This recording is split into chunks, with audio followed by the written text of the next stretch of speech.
Welcome, Panthers. This is the speaker series presented by NABJ. My name is Khalid Gray. And I'm Shalice Knuckles. And we are here with the sideline reporter for the Dallas Wings, the myth, the legend. Would you like to introduce yourself for the viewers? Yes, I'm ShaVonne Herndon. I am the sideline reporter for the Dallas Wings during the summer for the WNBA. Nice to meet you guys. Glad to have me on. We're honored to have you on here as well. We were just briefly talking about, kind of like what it took to kind of get here. Right. Because we know it's not an easy field to get into by any means. Right. So I think our first kind of question would be, what did it take to get here? Was it something that you thought about in high school? And how did that transition to college and your early years in your career? Well, great question, Khalid. I mean, I had a TV station in high school, so it started there. And then when I went on to college, like I was telling you guys earlier, I just wanted to hit the ground running. And so I went to Abilene Christian University in Abilene, Texas. I think they beat y'all in football earlier this year. It was like a beat down, but I'm not going to say anything. But I went to Abilene Christian, and from there, it just grew, my passion for sports. And so I knew I always wanted to be a sports reporter, and that's kind of where it started. It wasn't easy getting there because I had to start off in news. So 2 days after I graduated on a Saturday on Mother's Day weekend, and on Monday I got the call to be a news reporter in Abilene, which was in the same city.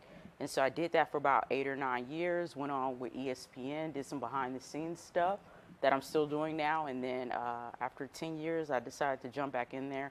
And now I'm a reporter, sideline reporter for Dallas Wings, dream job, can't go wrong. Yeah. Yes. So I think something else that, like you were mentioning, like it takes a long, long time to get here. I mean, you've had 15 years of experience. Right. And something that I want to ask you is, what is something that people need to understand when kind of getting into career fields such as sideline reporting or working with big companies like ESPN? Because we know that it's hectic. Yes, indeed. Can you kind of elaborate on what do you think it takes to be in this career field? You got to be strong and you got to be driven. You have to have that mindset that when someone tells you no, just be like, okay, I'm going to keep going. Like, no matter, you got to get accustomed to the word no, because it's going to happen. It's going to hurt your feelings, but it's going to happen. And so when I started off, I kept hearing, like, no, you can't do sports. Like, it's just news. We're going to have you doing news every day. And I'm like, but I want to go out and I want to shoot sports and stuff like that. Like, no, news, that's it. That's where it's going to be. And so after a while, I was like, you know what? I love news because that's where the jobs are. There are a lot. You see, 10 or 15 news reporters, and you only see 2 or 3 sports reporters at these stations. So I was like, I got to find another route. So I went with ESPN, and that's where the behind the scenes started. And then once I started with that and started getting a feel for how it works, the sports field works and the industry works, I was like, I know I'm ready to pursue sideline reporting, and everything happened and it aligned very well.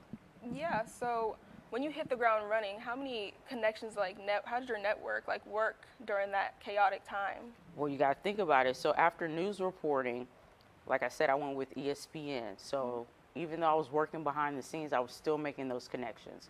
I was still giving them my number, getting their information, email, everything. Even if I didn't have anything to give them, I still was emailing, hi, how's your day going? How's the holidays? Like, I was still making sure I stayed in their ear, because even though my time wasn't right then and there, I knew it was coming. So now I'm here, so it's good. And to kind of piggyback off of a very good point you mentioned connections. Yes. And in this industry, how important are connections? Connections are huge. All my jobs lately have come from connections. I remember one situation, I was trying to do a resume, and I was like, wait, it just felt foreign to me because I'm so used to connections. And once you have a face-to-face talk with people and you let them get to know you, I think it's more about connections than, resumes and, the other stuff. I think you can find some loopholes, and connections are definitely at the top. And you're going to say? Okay, so kind of going into like a fun part of this. What has been the best thing working with the Dallas Wings? Everything. I mean, it's the Dallas Wings. And so the fun part was just getting to know the players. Like, I want the players to know, like, they can talk to me about anything. They can approach me about anything. And so from day one, I made it a point to go up to Dallas to be a part of the training camp, just to get a feel of the training camp. Did I have to be there? No. But I wanted to go up there, get a feel of the training camp. That way the players can, hey, I'm ShaVonne, I'm your sideline reporter. Anything you need, just let me know, because that way you build that trust with them. And that way they're not in the media looking because you got to understand, these players, they have brands. I think, one of our top players, Arike Agumbawale, her brand is nationwide. Like, she's international. Like, she's sponsored by Red Bull. But I make it a point to let her know, like, hey, you can trust me, interviews, everything like that. And so even one picture I took of her, I went up to her and said, hey, is this okay? Because I know she's a brand. She's not just a name, she's a brand. So I made sure, like, she can see that, like, hey, you can trust me with anything and stuff like that. And one secret, I usually don't tell people this, but when I'm interviewing people, like, what I do is I'll give them dab or handshake before we start talking. And that way they can know, like, hey, it's comfortable, this space is comfortable. I give them dab, I give them a handshake, high five. And then after that, when they're like right here by me, I take this hand and I kind of like put it behind them. I'm not touching them, but it's just that comfort area to know, like, okay, here's the mic, but this hand is behind them. And that's my secret, but it's just a comfortable space and it allows them to open up and be free. So, sorry. Once you have to establish that relationship with them, so then how does that, how does that progress throughout the whole journey, like, along with them? Everything, like, after that training camp, establishing that relationship with them, I'll see them in the hallway. Hey, girl, that outfit is cute, girl. Satu, you rocking the braids. I love the braids. So, just giving them compliments here and there. I ran into Satu one day before the game. We were at a red light together, and I said, Satu, you playing tonight, right? She's like, yeah, just like the, circle the block before the game. That's her thing that she does to get jitters out. And so, but I just making sure it's fun. Like, I follow them on social media. I DM them on social media, like, and I tag them in pictures just to have that engagement with them. And so what you're saying is you're a part of the team now.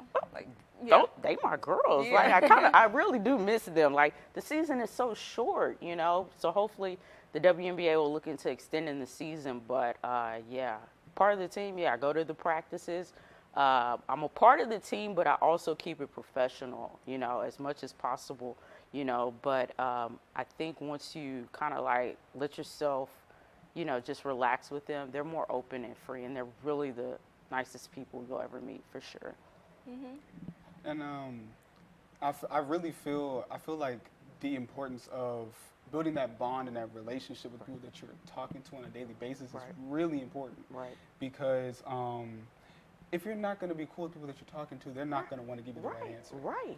And that's something that I'm seeing a lot with a lot of stuff that you've done.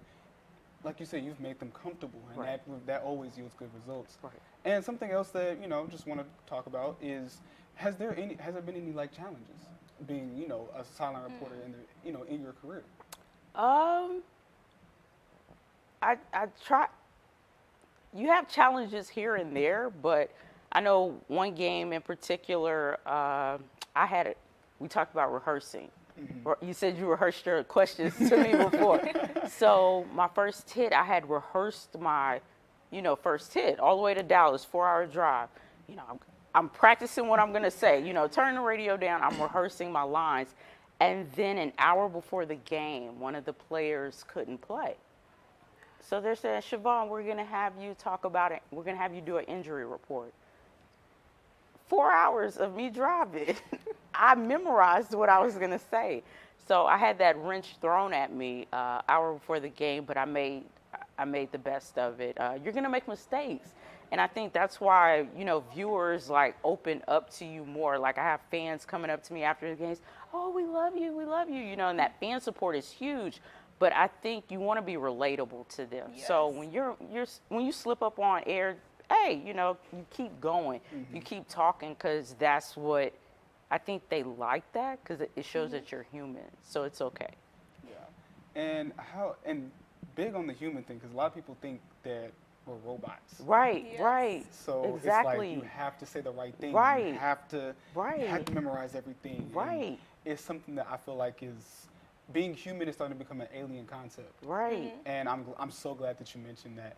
And also you mentioned having to switch from something that you memorized in 4 hours Right. to injury report. Right. How important is it to pivot when any? Adaptability. Yes, ma'am. Pivoting is critical, you know, because you never know. I have a pivotal moment every single game. We had the Las Vegas Aces. My interview was supposed to be with Chelsea Gray. 30 seconds on the clock till halftime. Chelsea twists her ankle, runs to the locker room. Who am I interviewing now? I had everything planned for Chelsea because she had family there. I was going to interview her about her family being there, her having 17, points at half. That everything changed just like that. So I ended up getting one of the point guards. I forget which point guard it was, but I had one of the guards, and her stats weren't on the screen. See, I can look up and I can see, oh, you had 10 points, 5, and I can just glance and say, hey, 10 points. It was gone because she had she had already checked out like 3 minutes prior to halftime.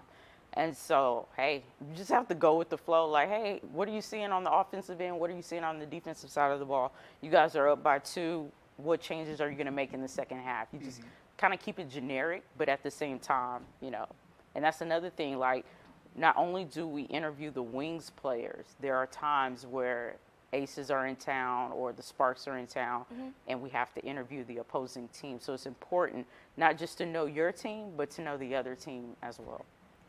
Going back to when you first started out, I know that you reported, edited, and shot Yes. a variety of videos a day. Yes. How did those skill sets help you with your day-to-day work right now? That's a good question. Like, I was doing, back in Abilene, I think I was doing maybe 3 or 4 stories a day. Wow. And then I got to Longview, and the work, 3 or 4 stories a day, kept going. Got to Shreveport, still 3 or 4 stories a day. And to be honest, that was the kind of training that I needed. Yeah. You don't appreciate it then, but once you, get away from it, you're like, wow, like that prepared me for where I am today. I'm not doing as many stories, but everything seems to like correlate. Like even with editing, I did the Olympics, and we had a guy, that was during COVID. So here we're in the Olympics, and he can't come to work. I'm like, well, I'm over like 5 or 6 editors as the tape producer, associate director. One of my best editors is down. He's out. So I stepped in and I edited some pieces and some highlights together, for our show. But sometimes like just those characteristics, those, I won't say bad moments, but those learning moments help you to where you're like, okay, I've done this before. This is a moment I need to tap into those skills, and you do it. Yeah. And I feel like that's something that's very important. It's like wax on, wax off. Yes. From Karate Kid. Karate Kid, yes. It's because it prepares you, like you said, it prepares you for like, the career that you're in now. Exactly. Think about it. I'm editing, I'm shooting, I'm writing, all these things back in Abilene. I left out Waco. Abilene, Waco, and Longview. You don't think in those moments that 10, 15 years from now, you're going to be doing the Olympics. Yeah. And you need those skills. And it's like, whoa, okay. And it just comes second nature. So what would be some advice to people that are trying to get to where you are now? Right. Like, I feel like you touched on a lot of basics that we're talking about, the repetition. Right. What is the importance of repetition, and how could you compartmentalize that? Yes, Khalid. Come on, big words. Come on, on, big words. That want to get to where you are yeah. now. Like I was telling you, Khalid, earlier, with football season still going on, even though you don't have clearance, I think you told me you don't have clearance to do some stuff. Take your phone, take a tripod, go out there and shoot stand-ups. As long as you're getting those reps in, whether you go to a volleyball game, basketball game, like do it yourself. Like, don't have people like limit you to where you're like, oh, I'm waiting on clearance to do. No, go do it. Go do it. You're just a freshman. Yes. Next year, you could be calling games like play-by-play, color analyst. Like, just because you're a freshman, don't don't hold back. Just go for it. And if they say no next year, okay, I'm gonna go out here and I'm gonna do it myself. That's all. Just have confidence. You know, you're gonna hear no and no, you can't do this or no, you can't. Just do it. You know. Like Yeah, Nike. never limit yourself. Please Just don't. Please don't. I Just want do y'all it to like go Nike. to the top.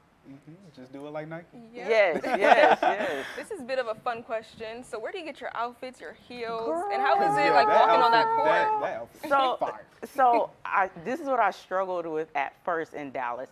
So I had reached out to a young lady, like, hey, you know, because I was getting my hair, I was getting everything in Yeah. line. I was like, can you do my hair while I'm in Dallas? Because I have to, go back and forth. And she was like, yeah, I can do it. And then a week later, she told me she was going to be filming for Basketball Wives on VH1. She's like, oh, but I can't do it. I'm like, oh, no, I had you, like, selected, handpicked.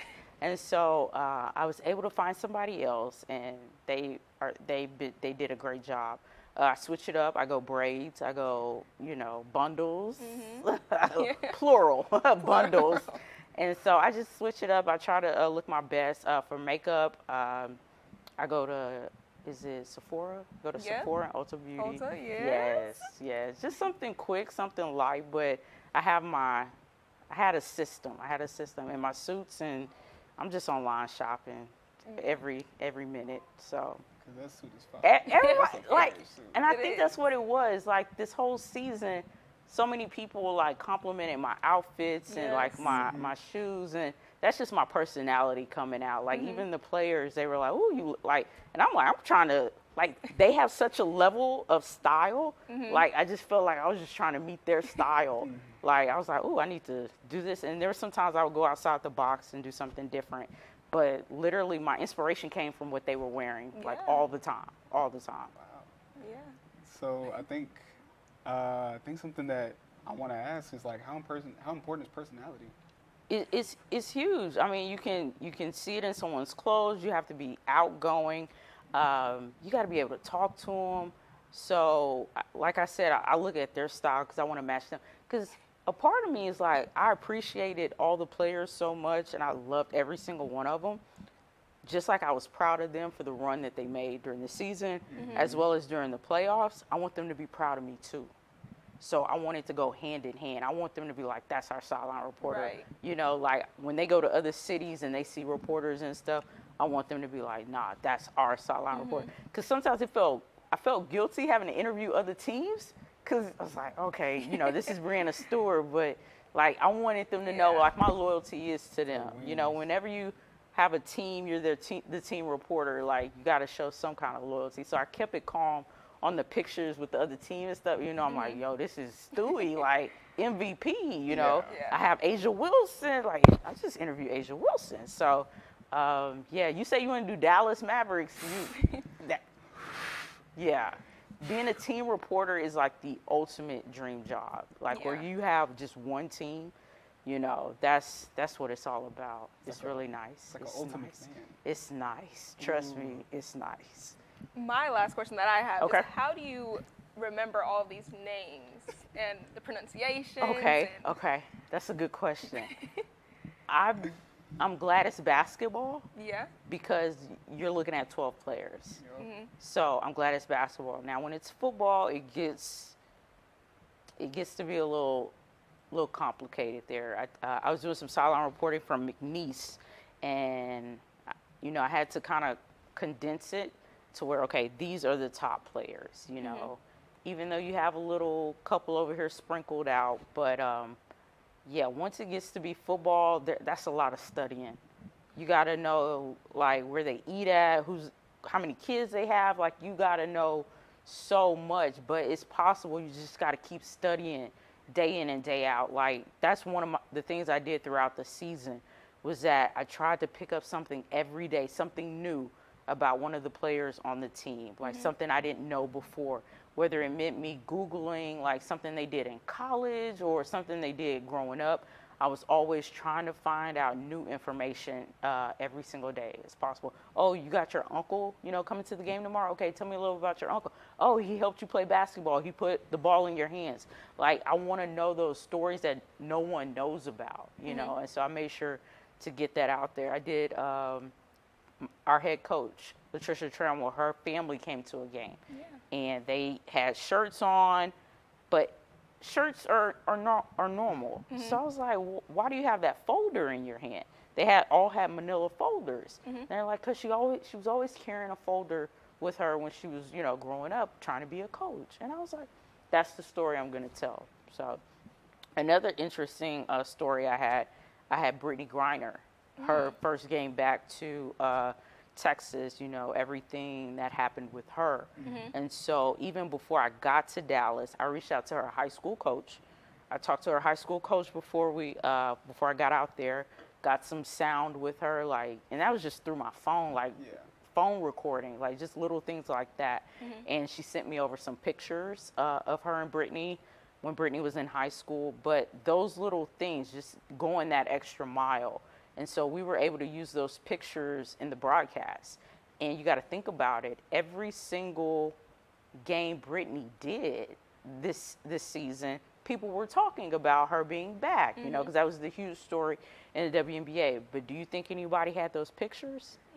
No. So you have to kind of be set apart. You have to set yourself apart from everyone else. And so if it just means and I got her coach's information through Facebook. Wow. I just Googled Debbie Allen on Facebook. I said, oh, that looks like her. Sent her a message. And that's how that happened. So, but just going that extra mile sets you apart from the other reporters. Sounds like attention to details, so big. Yes. And so I did, growing up, I was at all the Comets games, just about. That was, my parents took me to the Comets games. That's what they did. And so I had pictures just stacked up. You never know that you're going to have to go back into the archives. Yeah. And so our first game, Katie Smith our team was playing a team Katie Smith was coaching on. Katie Smith played for the Minnesota Lynx back in the day. I had a picture with her. It was after a Comets game. And so this happened to be my first game on air. This is my debut. And I was like, what can I do to make it fun? We're playing Minnesota. She's a coach there. Let's show the picture. So that's how they brought me on air. This is ShaVonne, with Katie Smith back in the day. She's been growing up watching the WNBA. This is a huge moment for her, but that was my debut. Yeah. And just little things like that. It's been cool. It's been fun. Sounds really, really cool. And this is my last thing. What's last thing? What's a one-liner you can just give us? Wisdom, a one-liner of wisdom that you can give anybody that's watching this. Yeah, it's so cliche, but just believe in yourself. Believe in yourself. I can give you one-liners for days. Each day it changes, but today just believe in yourself and don't think because you're at Prairie View A&M University that you're limited. I was at Abilene Christian University. Anybody can come out of these schools, and so just don't limit yourself, believe in yourself, and you can make it for sure. Cool. And that was a lot of but that was a lot of nuggets of wisdom. I came here way better than Yes, you told me your story. You switched over majors and everything. So yeah, and you've been happy ever since. Oh, I've been happy ever since. And that's what I want you to do. Whenever you're happy about something, follow that. There's a reason that this was itching at you when you walked in and you saw this studio, this beautiful facility. You knew then, there's a reason why something is inside of you, and it keeps you up and oh, I want to do this next, or there's a reason for that. That's your gut telling you this is why you're here. Really good. That's really good. This was a pleasure. This was an no honor. problem. PV? You know. So this will be the concluding part of the speaker series presented by NABJ. Yes. My name is Khalid Gray. And I'm Shalice Knuckles. And ShaVonne. Oh, sorry, ShaVonne. Thank y'all for having me. Oh, thank you for being here. Yeah. And this is Khalid Gray, like I said, with Shalice Knuckles and ShaVonne Herndon. See you guys later.